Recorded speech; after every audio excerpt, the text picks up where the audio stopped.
Bonjour à tous, voici un communiqué intitulé « Durabilité et pollution, qu'en est-il exactement ?» Alors j'ai cherché comment imager au plus près le problème principal qui est le nôtre aujourd'hui. Quand je dis le nôtre, je parle de nous tous, population mondiale dans son intégralité, et par problème principal, j'entends pollution environnementale et plus particulièrement atmosphérique, celle qui est majeure dans le changement climatique. Alors comme image, j'ai trouvé celle du fumeur. Ça n'a rien de bien original, mais vous allez pouvoir constater que c'est très représentatif et bien approprié. En résumé, jusqu'en 1850, on peut dire que nous n'avons pas fumé, ou du moins très très peu. De la naissance de l'humanité à 1850, notre pollution est anecdotique et sans conséquence pour l'environnement. Puis de 1850 jusqu'en 1900, on commence à fumer 1 à 5 cigarettes par jour. Alors bon, sur un corps sain, tout va bien. Puis de 1900 à 1950, on double la consommation et on passe à 10 cigarettes par jour.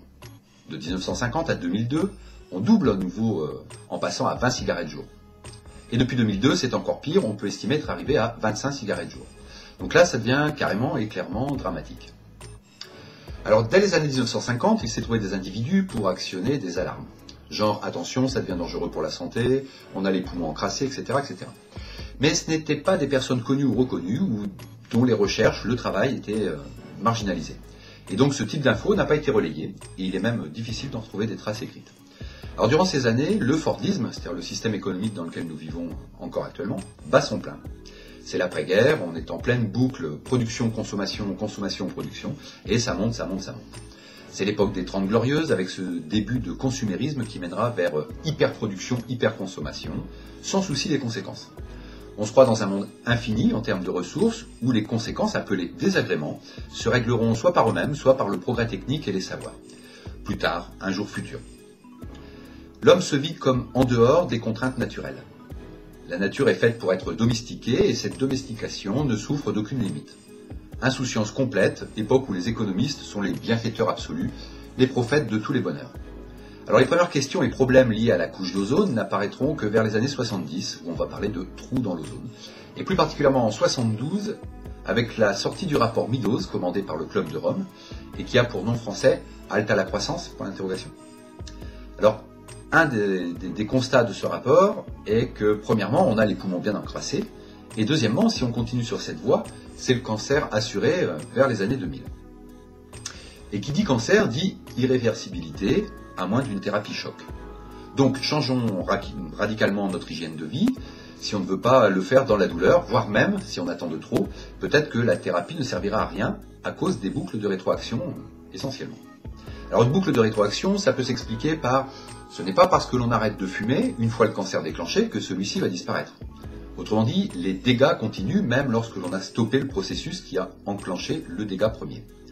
En l'occurrence, dans les années 2000, on s'aperçoit que même si l'on arrêtait totalement de polluer, l'état de l'ozone, de la couche d'ozone, demanderait au minimum 70 ans pour se rétablir et les dégâts climatiques s'accentueraient quand même durant les 50 premières années de cette période.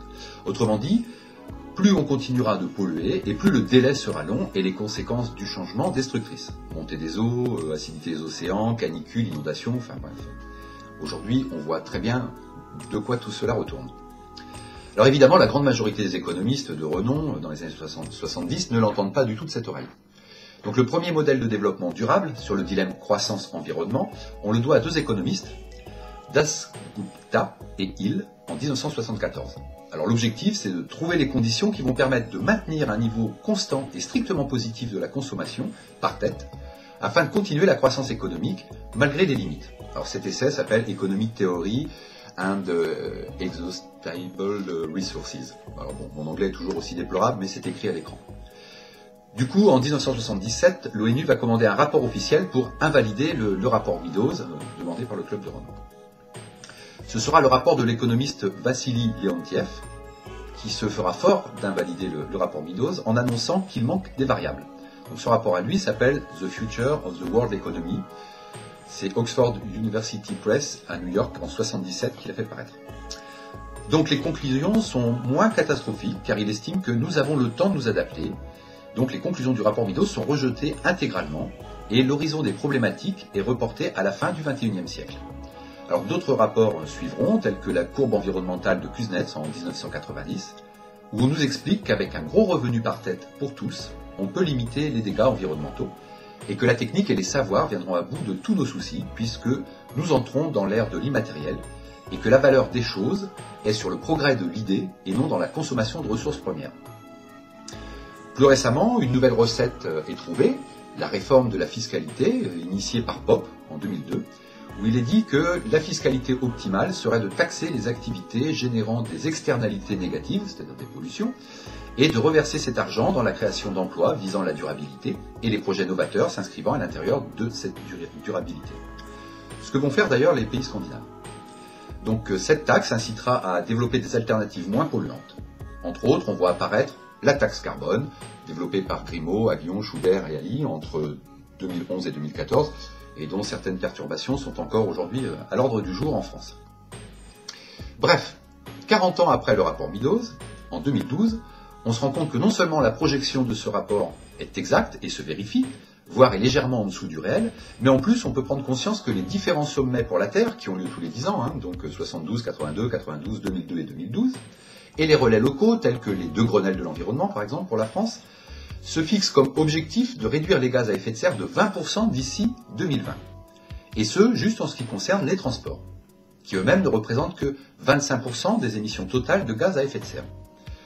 Donc, ça veut dire que 20% de 25%, je vous épargne le calcul, ça représente 0,05% de la pollution totale et globale de cette planète.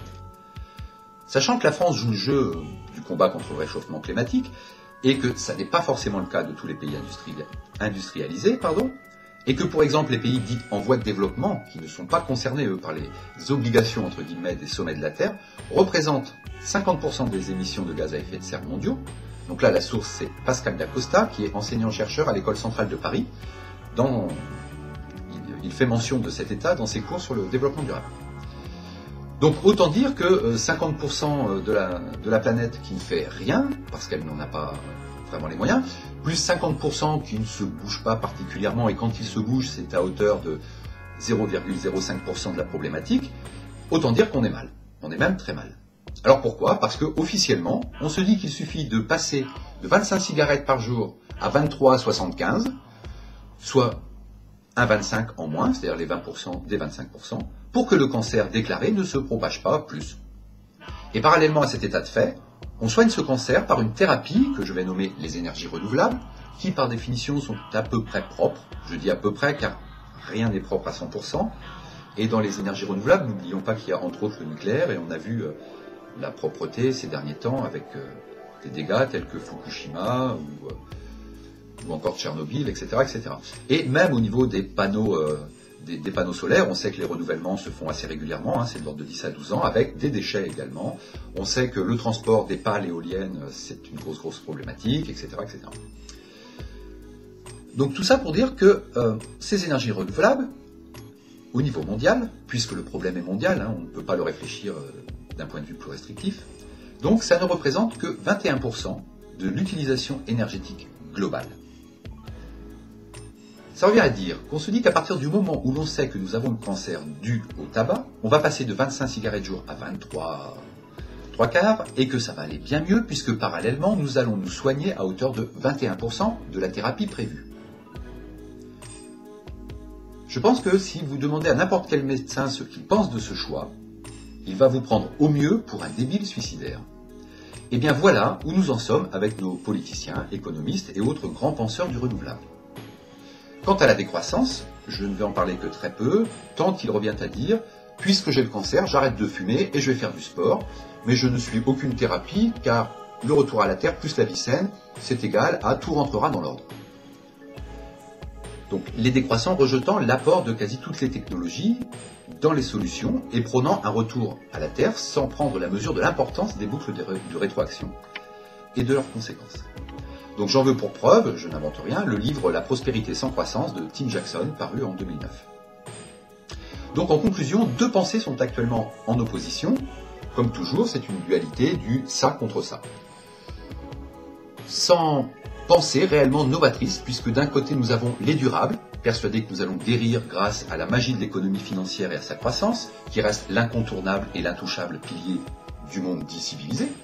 Donc non seulement on a attrapé le cancer, alors que nous étions prévenus, mais en plus on continue de fumer quasiment autant tout en se soignant à peine, puisque l'idée de monnaie est suffisante pour nous guérir.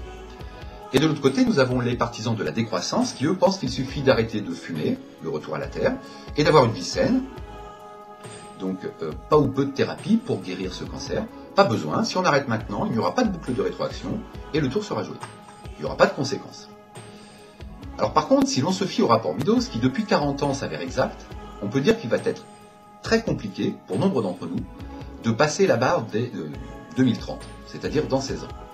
Et si on arrive à la franchir, puisqu'on ne fait que semblant de soigner ce cancer, et je ne parle même pas de guérison, 2050 reste la barre maximale avec une quasi-extinction de l'espèce, soit de façon naturelle, au sens des règlements des éléments, soit de façon culturelle, par la politique, la pauvreté, la guerre, etc. Donc voilà le bilan, voilà où nous en sommes.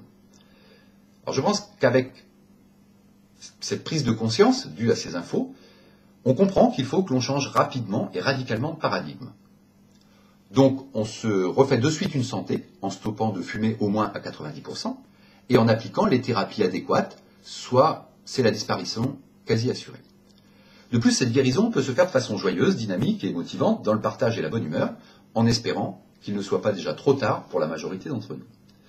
C'est pour cela que j'ai fait cette vidéo et que je vous incite à lire cet ouvrage qui s'appelle « La prospérité sans en payer le prix », donc qui est un écrit de M. Jacques Fresco, et à vous rendre sur la page du projet Vénus, dont la clé de voûte est une économie basée sur les ressources, et là se trouve le réel changement, et non pas sur la finance, qui ne peut que nous mener à notre perte. Et je ne parle même pas des possibles corruptions, jalousie, envie, misère, pauvreté et guerre, que le profit monétaire ne peut manquer de provoquer, quel que soit le choix d'orientation de ce monde économico-financier. Alors voilà, c'est tout pour aujourd'hui, et en tout cas, maintenant, sur le durable, vous ne pourrez plus dire que vous ne saviez pas. Je vous souhaite une bonne journée à tous.